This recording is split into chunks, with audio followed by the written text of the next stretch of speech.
بسم اللہ الرحمن الرحیم۔ السلام علیکم۔ میں سائیکیٹرسٹ کے پاس بیٹھا تھا۔ بیگم کے کہنے پہ کئی دن سے ٹائم لیا ہوا تھا، اس لیے انہیں ملنے چلے آیا۔ کیا مسئلہ ہے آپ کو؟ تفصیل سے ذرا بتائیں۔ میں آنکھیں بند کیے چت لیٹا ماضی کی طرف سفر کرنے لگا اور میری زبان سے الفاظ پھوٹنے لگے۔ سب ٹھیک تھا۔ میں اپنے آفس میں مصروف رہتا اور نوشین یونیورسٹی میں لیکچرار تھی۔ بچے اسکول کالج سے آ کر اکیڈمی چلے جاتے اور پیچھے گھر میں صرف اماں اور نوکرانی ہوتی تھی۔ اماں کافی بیمار رہنے لگی تھی۔ اکثر ایسا ہوتا کہ اماں کی رات کو طبیعت خراب ہو جاتی اور ہم انہیں لے کر ہسپتال چلے جاتے، جہاں 4-5 گھنٹے کے ٹریٹمنٹ کے بعد ہمیں فارغ کر دیا جاتا۔ جب یہ اکثر ہونے لگا تو میری اور نوشی کی ورک روٹین خراب ہونے لگی۔ راتوں کو دیر سے جاگنے کی وجہ سے ہم دونوں متاثر ہو رہے تھے۔ انہی دنوں ایک دن نوشی نے مجھے کہا، سنیے، اماں کی وجہ سے ہم دونوں کو خاصی ڈسٹربنس ہو رہی ہے، کیوں نہ ہم انہیں اولڈ ایج ہوم میں چھوڑ آئیں۔ یہ سننا تھا کہ میرے تن بدن میں آگ لگ گئی اور گھبراتے ہوئے میں نے پوچھا کہ تم نے یہ سوچا بھی کیسے؟ جانتی بھی ہو ابو کی ڈیتھ کے بعد اماں نے مجھے کیسے پال پوس کر بڑا کیا۔ آپ بھی نہ جذباتی ہو جاتے ہیں۔ میں تو صرف یہ کہہ رہی ہوں کہ شہر میں 20 اولڈ ایج ہوم ہیں۔ ہم کسی اچھے سے پرائیویٹ اولڈ ہوم کا انتخاب کریں گے جہاں میڈیکل کی بھی سہولیات ہو، تاکہ خدا نخواستہ رات کو تو ہم یہاں ہوتے ہیں، اگر دن میں اماں کی طبیعت بگڑ گئی تو کیا کریں گے؟ کام والی نجمہ، آپ ایک دفعہ مسز عباسی نے جو اولڈ ہوم پروجیکٹ شروع کیا ہے وہ دیکھ آئیں۔ اچھا، فی الحال اپنی بکواس بند کرو اور مجھے پڑھنے دو۔ میں نے اینک سیدھی کی اور پھر کتاب پڑھنے میں مصروف ہو گیا، لیکن میرا دماغ بار بار مسز عباسی کے بنائے اولڈ ایج ہوم کی طرف جا رہا تھا۔ اگلے دن اتوار تھی اور صبح ہی صبح میں گاڑی لے کر شہر کے اس پوش علاقے کی طرف بڑھ گیا جہاں وہ اولڈ ایج ہوم تھا۔ گاڑی پارک کر کے میں اس شاندار اور پرشکوہ بنگلے کی طرز پہ بنی اس عمارت میں داخل ہو گیا جہاں میرا استقبال پودوں کو پانی دیتی مسز عباسی نے خود کیا۔ اس دن میں نے وہ ساری عمارت گھوم پھر کر دیکھی جہاں میرے ذہن کے مطابق واقعی بوڑھے لوگوں کے لیے جنت تعمیر کی گئی تھی۔ صاف ستھرا ماحول، بڑا سا سرسبز لان، پرشکوہ ڈسپنسری جہاں ہر وقت ایک ڈاکٹر تعینات رہتا تھا، اور اولڈ ایج ہوم کی اپنی دوا ایمبولینسز کے علاوہ وہاں زندگی کی ہر سہولت فراہم کی گئی تھی۔ مسز عباسی سے فیس وغیرہ پوچھی تو 14 طبق روشن ہو گئے، لیکن اماں کے آرام کے لیے مجھے وہ مناسب لگے۔ اب صرف اماں سے پوچھنا باقی رہ گیا تھا۔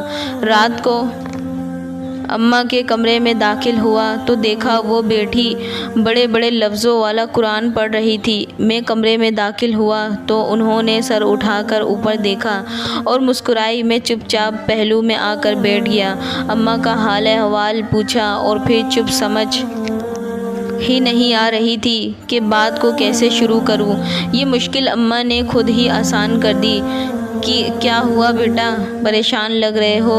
جی بس آپ کی وجہ سے ہی پریشانی تھی، اب میں ٹھیک ٹھاک تو ہوں، مجھے کیا ہونا، بس یہ کم بخت مارا بلڈ پریشر اوپر نیچے ہوتا رہتا ہے۔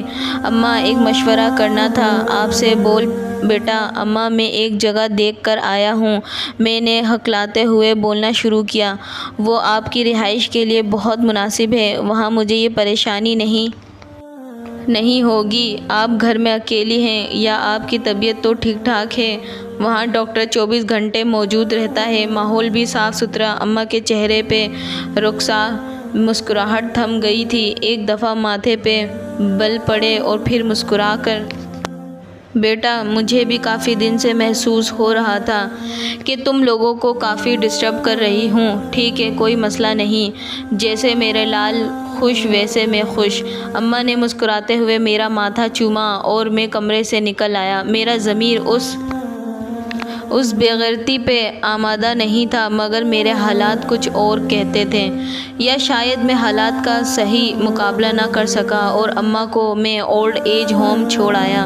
شروع میں 2-3 دن بعد میں چکر لگا لیتا تھا، کبھی کبھی اماں کو گھر بھی لے آتا تھا اور اگلے دن پھر چھوڑ آتا۔ پھر میرا چکر کم ہوتے گئے، بس اتوار کی اتوار جانے لگا، اور پھر کچھ عرصے پہلے تو حد ہو گئی۔ کاروبار کے چند مسائل کی وجہ سے میں قریباً 1 مہینہ نہ جا سکا۔ اسی دوران وہ منحوس دن آ گیا۔ اتوار کا دن تھا، مجھے آج ایک آدمی کے ساتھ ضروری کاروباری ملاقات کرنی تھی۔ ناشتہ کیا اور گاڑی میں آ بیٹھا۔ ابھی سیلف لگایا ہی تھا کہ 18 سالہ ایان بھی دروازہ کھول کر ساتھ بیٹھ گیا۔ ڈیڈ، آپ کو پتہ ہے میں گاڑی چلانا مکمل سیکھ گیا ہوں۔ اچھا، واہ، شاباش، میرا بیٹا بڑا ہو گیا۔ ڈیڈ، آپ ہمیشہ ہمیں اسکول چھوڑ کر آتے ہیں، آج میں آپ کو چھوڑ کر آؤں گا۔ میں نے ہنستے ہوئے ایان سے پوچھا، اچھا، کہاں چھوڑنے کا ارادہ ہے؟ اپنے پاپا کو، اولڈ ایج ہوم، اس نے کہا، اور میں ساخت ہو گیا۔ میرے چہرے سے مسکراہٹ غائب ہو گئی اور ہاتھ اسٹیئرنگ پہ مضبوطی سے جم گئے۔ وہ اپنی دھن میں بولتا جا رہا تھا، آج سنڈے ہے، مجھے پتہ ہے کہ آپ گرینی سے ملنے جا رہے ہیں، میں بھی چلتا ہوں ساتھ میں، آپ کو ڈرائیونگ بھی دکھاتا ہوں اپنی۔ مگر میں بس ایان کے پہلے جملے پہ ہی ساخت ہو چکا تھا۔ اس کے معصوم جملے میں میرا مستقبل چھپا تھا، میری وہ فصل جو مجھے کاٹنی ہی تھی۔ بچپن میں پڑھی کہانی اور واقعات کی طرح مجھے بھی اسی سلوک کا شکار ہونا تھا۔ میری آنکھوں سے آنسو ابل ابل کر آ رہے تھے اور میں اپنی اماں سے اپنے اس گھٹیا سلوک سے سخت شرمندہ تھا۔ ایان کو بلا وجہ ڈانٹ کر میں نے گاڑی سے نکالا اور تیزی سے گاڑی چلاتا ہوا اماں کو لینے اولڈ ایج ہوم جانے لگا۔ اولڈ ایج ہوم پہنچا تو دوسری بجلی گری کہ کچھ دیر قبل ہی اماں ہارٹ اٹیک سے فوت ہو چکی تھی اور میری معافی و توبہ کے سارے دروازے بند ہو گئے۔ ڈاکٹر صاحب، تب سے میں انتہائی چڑچڑا ہو چکا ہوں، کاروبار میں دل نہیں لگتا، بلا وجہ بچوں اور ملازموں کو ڈانٹتا رہتا ہوں۔ اکثر چھٹی والے دن سارا دن قبرستان میں اماں کے سرانے بیٹھ کر ان سے معافی مانگتا رہتا ہوں۔ نہ گھر میں دلچسپی رہی نہ کاروبار میں۔ اب بتائیں، کیا میں اس بے سکونی، بے آرامی اور اس ضمیر کا کوئی علاج ہے؟ جو جاگا بھی تو بے فیض کافی دیر تک میں چپ رہا، لیکن ڈاکٹر کی آواز نہ آئی۔ آنکھیں کھولی، اٹھ کر ڈاکٹر کو دیکھا تو وہ سر نیچے کیے بیٹھا تھا۔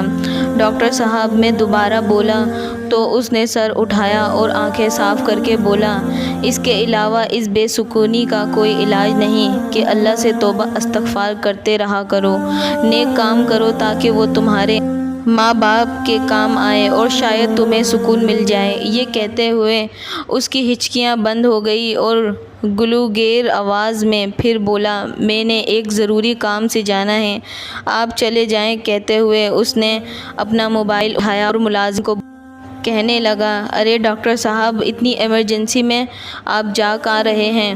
میں نے پوچھا تو اس نے مڑ کر جواب دیا، اولڈ ایج ہوم، بابا کو لینے، یہ کہا اور گھوم کر راہداری میں غائب ہو گیا۔ ویڈیو اچھی لگے تو اسے لائک، شیئر، کمنٹ ضرور کریے گا اور مزید اچھی ویڈیوز کے لیے اسے سبسکرائب کرنا مت بھولیے گا۔ جزاک اللہ۔